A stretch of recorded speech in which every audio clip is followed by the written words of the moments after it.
ay rated SPG. Striktong patnubay at gabay ng magulang ang kailangan. Maaaring may masiselang tema, lengguwahe, karahasan, sexual, horror o droga na hindi angkop sa mga... Kumpirmado na nga ni Emma na ito ngang si Mookie ay ang kanyang nawawalang anak na si Kyla at ito ngang si Olive ang kumidnap nga dito. At dahil pinagagawa na nga ni Olive at ni Emma ito ngang si Mookie ay madidisgrasya nga itong si Mookie.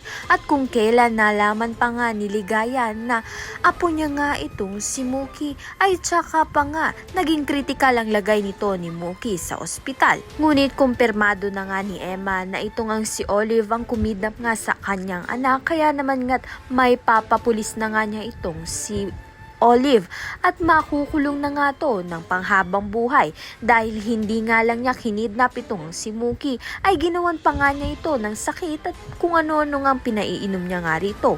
Ngunit patuloy pa rin nga ang pagiging pa-victim nga nito ni Olive sa nangyari dahil nga ay malakas nga ang impact ng pagkakabagsak nga nito ni Mookie sa lapag, kaya naman nga't naging critical nga ang lagay niya nga sa ospital.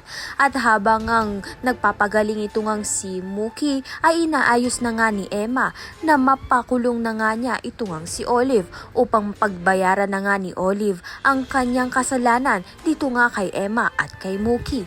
Ayan at iba pa ang dapat nating pakaabangan. Maraming salamat sa iyong panonood.